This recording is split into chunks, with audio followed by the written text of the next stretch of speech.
అలా కాదు, కార్తీక మాసం వచ్చేటప్పటికి శివాలయంలో, విష్ణువాలయంలో, అంబికాలయంలో, మఠ ప్రాంగణంలో ఈ 4 చోట్ల కూడా దీపాన్ని పెడతారు. మీకు 12 నెలలు ఉన్నప్పటికీ కూడా 12 నెలలలో ఏ నెలలో పెట్టే దీపానికి కూడా ఆ నెలతో దీపం పేరు లేదు. ఏదో భాద్రపద దీపం, లేకపోతే ఆశ్వీజ దీపం, మార్గశిర దీపం అలా పేర్లు లేవు. ఒక్క కార్తీక మాసంలో పెట్టేటటువంటి దీపానికి మాత్రమే కార్తీక దీపము అని పేరు. ఏమి ఆ నెలలో పెట్టిన దీపానికి అంత పేరు ఎందుకు రావాలి? ఆ ఒక్క నెలలోనే దీపానికి అంత ప్రాముఖ్యత ఎక్కడుంది? యథార్థానికి పూజలో ప్రారంభంలో ఒక అంగంగా మనం దీపం వెలిగిస్తాం. కానీ కేరళ రాష్ట్రంలో ఇప్పటికీ ఒక అలవాటు ఉంది. దీపం ఒక్కదాన్ని వెలిగించి దాని మీదకి అన్నపూర్ణని ఆవాహన చేసి పూజ చేస్తారు అక్కడ. కానీ మన వైపు ఆ ఆచారం లేదు. దీపం ఎందుకు పెడతాం మనం పూజలో అంటే, ఉదయం 11 గంటలకి పూజ చేసిన దీపం పెడతాం, 12ంటికి పూజ చేసిన దీపం పెడతాం, సాయంకాలం 4 గంటలకి సత్యనారాయణ వ్రతం చేసుకుంటున్న దీపం పెడతాం. ఎందుకు అక్కడ దీపం లేదా, వెలుతురు లేదా? ఎందుకు దీపం పెట్టడం? అంటే దీపం పెట్టడం వెనక ఒక నిశ్చిత అభిప్రాయం ఉంది, ఒక ప్రధానమైన ఆచారం ఉంది. మనకి పరమేశ్వరుడు 5 జ్ఞానేంద్రియములను ఇచ్చాడు. కన్ను, చెవి, ముక్కు, నాలుక, చర్మము. సమస్త సుఖములు ఈ 5 మీదే ఆధారపడ్డాయి. నేను దాని గురించి పెద్ద వ్యాఖ్యానం చేయక్కర్లేదు. నేను ఒక్క మాట అంటాను, ఊహించండి. ఈశ్వరుడు కన్నిచ్చి చూపివ్వలేదు, చెవి ఇచ్చి వినికిడి శక్తి ఇవ్వలేదు, ముక్కిచ్చి వాసన చూసే శక్తి ఇవ్వలేదు, నాలుకకి రుచి చూసే శక్తి ఇవ్వలేదు, చర్మానికి స్పర్శ శక్తి ఇవ్వలేదు. సుఖమన్న మాట మీకేముంది చెప్పండి? సుఖము లేదు, దుఃఖము లేదు. జలపాతం ఉంది, మీరు చూస్తారా? వీణానాదం ఉంది, మీరు వింటారా? రామాయణం ఉంది, చదువుతారా? తిరుపతి లడ్డు ఉంది, మీరు తింటారా? కడుపున పుట్టిన కొడుకున్నాడు, మీరు పుత్రగాత్ర పరిశ్వంగం అనుభవించగలరా? దేవాలయ శిఖరాన్ని చూస్తారా? ఎందుకు ఇంకా మీకు ఏమిటి సుఖం? బ్రహ్మాండమునందున్న ఏ భోగస్థానము మీకు సుఖస్థానము కాదు. సుఖము కానప్పుడు దుఃఖము కాదు. ఇక మనిషి జీవితానికి సుఖము దుఃఖము అన్న 2 మాటలు లేవు. ఏమీ తెలియదు. పరమేశ్వరుడు ఈ 5 ఇంద్రియములనిచ్చి 5 ఇంద్రియములకు శక్తినిచ్చాడు. ఒక్క ఆత్మయే ఒక్కొక్క దాని మీద పడి ఒక్కొక్క శక్తినిస్తుంది. నానా చిత్రఘటోదర స్థిత మహాదీప ప్రభాభాస్వరం జ్ఞానం యస్య చక్షురాధికరణ ద్వారా బహిస్పందతే అంటారు శంకరాచార్యులు వారు దక్షిణామూర్తి స్తోత్రంలో. ఆత్మ కాంతి కంటి మీద పడి చూసే శక్తినిస్తుంది. కన్ను 5 ఇంద్రియములలో నాయకుడు. నయన నాయక. ముందు కన్ను లాగుతుంది, ఇంద్రియాలన్నీ ఎడతాయి. కన్ను లేకపోతే 90% సుఖాలన్నీ చచ్చిపోయినట్టు. కన్నుంది కాబట్టే సుఖాలు, చాలా సుఖాలు. అటువంటి కంటిని నాకిచ్చి ఈ కంటితో నా కొడుకుని, నా కూతుర్ని, నా మనవల్ని, నా భార్యని, ఆ చెట్లని, పరమేశ్వర మూర్తిని, రామాయణ గ్రంథాన్ని, శ్లోకాల్ని చూసి పొంగిపోతున్నాను. ఇన్ని చూసి ఎంత పొంగిపోతున్నానో. ఈశ్వర, ఈ కన్ను ఇచ్చావు కాబట్టి నాకు ఇన్నున్నాయి. ఈ కన్నిచ్చిన నీకు కృతజ్ఞత చెప్పడానికి ఆ వెలుతురికి ప్రతీకగా నీ ముందు దీపం ఉంచుతున్నానని దీపం పెడతాను తప్ప కాంతి లేదని దీపం పెట్టుతున్న వాళ్ళం కాదు. ఒక ఆచారాన్ని పాటిస్తున్నామంటే వేదం దాన్ని ఎందుకు పాటించాలో చెప్పింది. అందుకు దీపం. ఆ దీపం పెట్టి పూజ ప్రారంభం చేస్తాం. కానీ కార్తీక మాసంలో పెట్టే దీపం అందుకొరకు కాదు. కార్తీక మాసంలో పెట్టేటటువంటి దీపానికి ఒక్కదానికి ఒక ప్రత్యేకత ఉంది. ఒకటి, ఆంతరమునందు ఉద్దీపనాన్ని పొందుతాడు, బాహ్యమునందు లోకోపకారం చేస్తాడు. ఎందుకని? ఈ ప్రపంచంలో పరమేశ్వరుడు ఒక్కొక్క దానికి ఒక్కొక్క విభూతినిచ్చి నువ్వు మాత్రమే అనుభవించు, ఇతరులకు చెందదు అన్నాడు. అది తానే అనుభవిస్తుంది.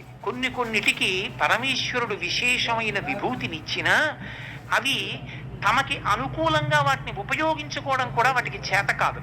మీకు నేను ఒక ఉదాహరణ చెప్పాలంటే, భగవంతుడికి పూజ చేశామనుకోండి, ఆయన బడలిపోతాడు. ఆయనకి కూడా అలసట ఉంటుంది. ఇన్ని పువ్వులు మీరు వేశారనుకోండి, వేడిక్కిపోతాడు ఆయన. మల్లెపూల్లో చేయి పెట్టి చూడండి ఎంత వేడిగా ఉంటుందో, చాలా వేడి. ఇంత అగరత్తుల కట్ట వెలిగించి అక్కడ పెడతాడు, పొగ. బడలిపోయిన పరమేశ్వరుడికి చామరం వేస్తే ఆయన అమ్మయ్యాని ప్రశాంతత పొందుతాడు. అందుకే రాజోపచారాల్లో చామరం విజయామి, చామరం వేస్తాం. చామరం ఎక్కడిది? చామరీ మృగం యొక్క తోక. ఆ చామరీ మృగం యొక్క తోకలోని వెంట్రుకలను గుదిగుచ్చి చామరంగా వేస్తాం. తన వెంట్రుకలు ఈశ్వరుడి యొక్క ఖేదాన్ని కూడా తగ్గించగలిగినంత గొప్పవని తెలుసుకుని చామరీ మృగం వచ్చి చామరం వేస్తుందా ఈశ్వరుడికి? వేయలేదు. ఒక ఏనుగు దంతం చాలా అందంగా ఉంటుంది, కానీ ఏనుగుకి తెలుసా నాకు దంతం ఉంది, అది అంత అందంగా ఉంటుంది, నేను ఈ దంతంతో బొమ్మలు చేయించుకోవచ్చు అని తెలుసా? తెలియదు. ఒక చేప ఒక్కటే నీళ్లలో ఈదగలదు, కన్ను ముయ్యకుండా నీటిలో ఈదగలిగిన శక్తి నాకే ఉంది అని చేప మురిసిపోగలదా? మురిసిపోలేదు. నీటిలో ఉన్న చేప భూమి మీద ఉండలేదు, భూమి మీద ఉండే ప్రాణి నీటిలో పడి బ్రతకలేదు. కానీ ఒక్క మనిషి మాత్రం చామరీ మృగం వెంట్రుకలు తెచ్చి ఈశ్వరుడికి చామరం వేసి పుణ్యం పొందుతాడు.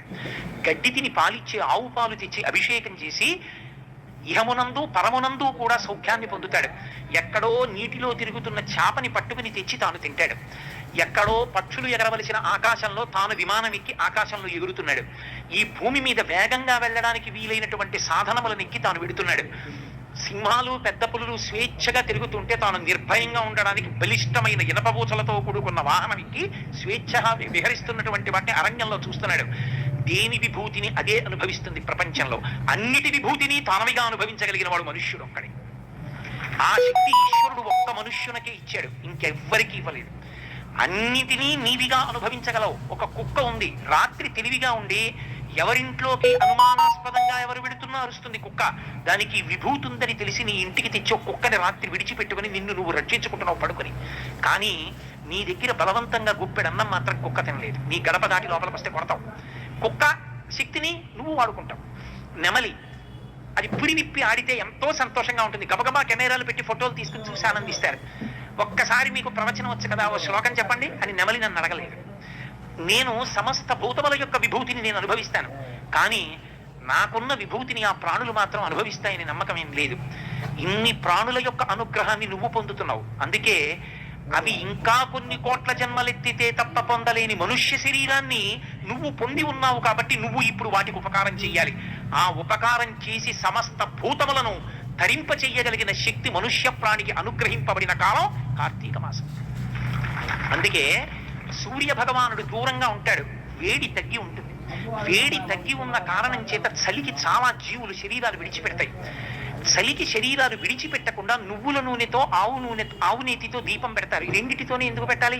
కార్తీక సోమవారం అండి, కార్తీక సోమవారం అండి అంటూ ఉంటారు. కార్తీక సోమవారం అండి, కార్తీక సోమవారం అండి అనడానికి కారణం ఏంటంటే చంద్రుడు మొట్టమొదటి హోరలో ఉన్నటువంటి రోజున ప్రారంభమయ్యేటటువంటి రోజుకి సోమవారం అని పేరు. మనకి ఎప్పుడు కూడా ఒక రోజులో 8 హోరలు 3 పర్యాయాలు తిరుగుతాయి. 3 8 24. మొట్టమొదటి హోర, అన్నిటికన్నా ప్రారంభంలో ఉండేటటువంటి హోర సూర్యహోర, తర్వాత వచ్చేటటువంటిది శుక్రహోర, అలా తర్వాత వచ్చేటటువంటిది బుధహోర, తర్వాత వచ్చేటటువంటిది చంద్రహోర, తర్వాత శనిహోర, తర్వాత గురుహోర, తర్వాత కుజహోర. 7 హోరలు. అందుకే ఆ హోరలే 3 8 24 పూర్తి మళ్ళీ 25వ హోర వచ్చేటప్పటికి ఆ హోరతో ప్రారంభం అవుతుంది కాబట్టి ఆ పేరు. సోమవారం ఉందనుకోండి చంద్రహోరతో మొదలవుతుంది, చంద్రహోరతో మొదలవుతుంది కాబట్టి సోమవారము అని పిలుస్తుందండి. ఆదివారం ఉందనుకోండి సూర్యహోరతో ప్రారంభం అవుతుంది, సూర్యహోరతో ప్రారంభం అవుతుంది కాబట్టి ఆ హోర ఆదివారము భానువారము అని పిలుస్తాం. ఈ 8 3 8 24గా తిరిగి పూర్తయిపోతుంటాయి. అటువంటి రోజుల్లో సోమవారం నాడు చంద్రుడు మనఃకారకుడు, చంద్రమా మనసోజాత అని పిలుస్తాం. మనకి వేదాంత శాస్త్రంలో ఒక మాట చెప్తారు, హృదయ స్పందనమే మనుష్య ప్రాణి యొక్క జీవనం. గుండె ఎంతసేపు కొట్టుకుంటూ ఉంటుందో అంతసేపు బ్రతికున్నాడంటారు. గుండె ఆగిపోయింది అనుకోండి ఆయన వెళ్ళిపోయాడండి అంటారు. ఈ గుండె కొట్టుకోవడం అనేటటువంటి దానికి హృదయమునందు హృదయ నాడి అనబడేటటువంటి నాడి ఉంటుంది. నాడి మీకు భౌతికంగా కంటికి కనపడేది కాదు, అది ఈశ్వర తేజస్సుని పొంది ఉంటుంది. దానికి అధిదేవత యమధర్మరాజు అన్నారు. ఆయన అనుగ్రహం అయిపోగానే హృదయ నాడి మూసుకుపోతుంది. యమదంస్ట్ర బయటికి వచ్చిన కారణం చేత ఆ కాలంలో హృదయనాడి మూసే అధికారాన్ని ఎక్కువగా ఉంటుంది. యమధర్మరాజు గారు దేనికి ప్రీతి పొందుతాడంటే నువ్వుల నూనె వలన, నువ్వుల నూనెలో వెలుగుతున్న దీపపు ఒత్తి మించి వచ్చేటటువంటి పొగ వాసన చూస్తే హృదయ నాడి బలిష్టమవుతుంది. యమధర్మరాజు గారు ప్రీతి చెందుతాడు, ఆయుత్కారకం అవుతుంది, హృదయ నాడి నిలబడుతుంది. ఆకారం ఉండదు. సాకారంచ నిరాకారం నిర్గుణంచ గుణాత్మకం తత్వం తత్పరమం బ్రహ్మ ఇది వేదాంత డిండిమహ అంటారు శంకరాచార్యులు వారు. వేదాంత డిండిమని చేస్తూ నిర్గుణం సగుణం అని 2 రకాలు. నిర్గుణంలోకి వెళ్ళాలనుకున్నవాడు, పరమ వైరాగ్యంలో ఉన్నవాడు వెడతాడు. సాకారమును ఉపాసన చేసేవాడు, బాహ్య ప్రయోజనం కావాలనుకున్నవాడు మనసు నిలబెట్టాలి కాబట్టి ఒక ఆకారాన్ని పూజ చేస్తాడు. యథార్థమునకు అది ఒక కాంతి పుంజము. ఆ కాంతి పుంజమే దివ్యే దీపము, అదే ప్రకాశము.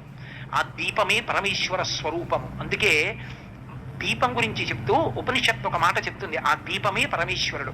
నత్ర సూర్యోభాతి న చంద్రతారకం నేమా విద్యుతో భాతి కుతోయమగ్ని త్వమేవ భాంతమనుభాతి సర్వం తస్య భాషా సర్వమిదం విభాతి అంటుంది. ఆయన ఉన్నాడే ఆ పరమేశ్వరుడు, ఆయన ఒక పెద్ద వెలుగు. ఆయన వెలుగు ముందు సూర్యచంద్రులు ప్రకాశించరు. ఎందుకని అంటే ఇక ఆ వెలుగు ముందు ఈ వెలుగులు పని చెయ్యవు. కాబట్టి ఆయన ఒక్కడే ప్రకాశిస్తూ ఉంటాడు. ఆ ప్రకాశిస్తున్నటువంటి ఆ కాంతిపుంజం ఉన్నదే అదొక్కటే పరమేశ్వర స్వరూపం.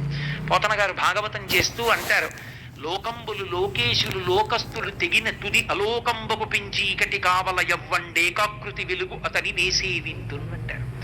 ఈ లోకాలు, ఈ లోకేశులు, ఈ లోకస్తులు వీళ్ళందరూ మహాప్రళయంలో పడిపోతే, నీటితో నిండిపోతే, కటిక చీకటి ఆవరిస్తే, సూర్యచంద్రుల యొక్క గమనం ఆగిపోతే, ఈ కటిక చీకటి కావల ఒక్కడు వెలిగిపోతూ ఉంటాడు.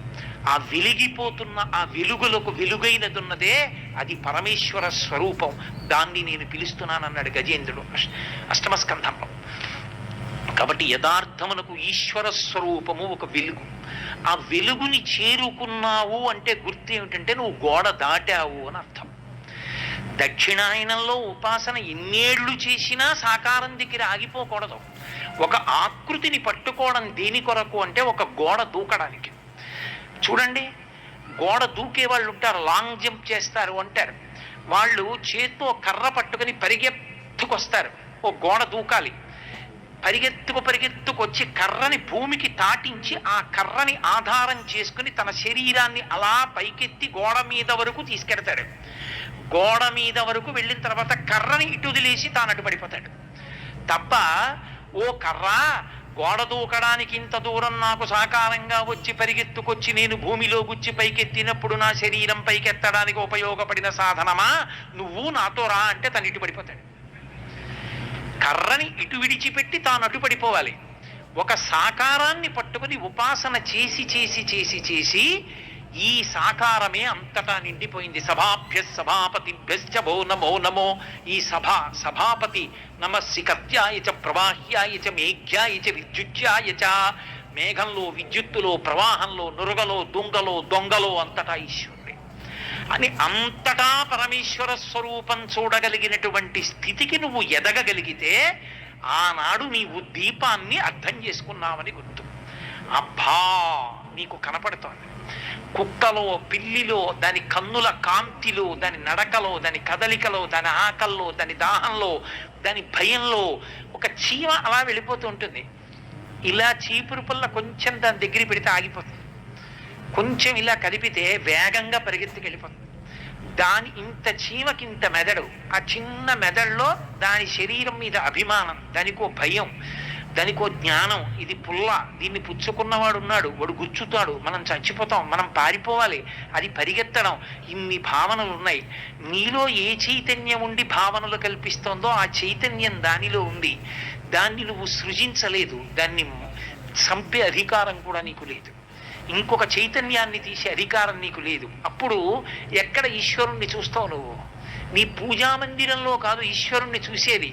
నీకు ఎక్కడ చూసినా ఈశ్వర విన్యాసమే కనపడుతుంది. అంతటా నమ హరికేశాయోపవీతి నేపుష్టానాం పతయే నమో నమో అంటుంది రుద్రం.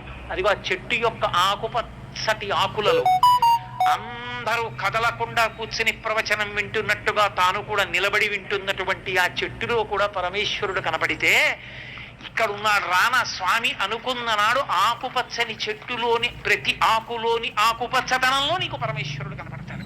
అదిగో ఆ దర్శనాన్ని నువ్వు పొందావనడానికి ఉదాహరణ దీపం. ఆ కాంతి అది నీకు ఇక్కడ అంకురించిందని గుర్తు నీకు అంతటా కనపడుతోంది. ఎందుకని లోకంలో యథార్థము తెలియాలి అంటే దీపం ఒక్కటే సాధన.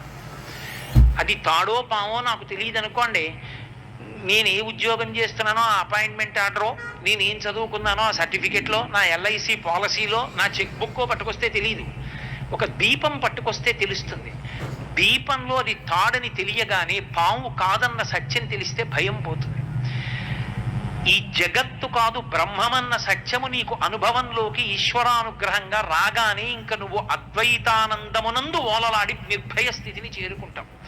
అదిగో అలా చేరుకోవడానికి కావలసినటువంటి ప్రజ్ఞ పరమేశ్వరానుగ్రహంగా అంకురిస్తుందని తెలుసుకుని అంతటా ఉన్నది ఒక్క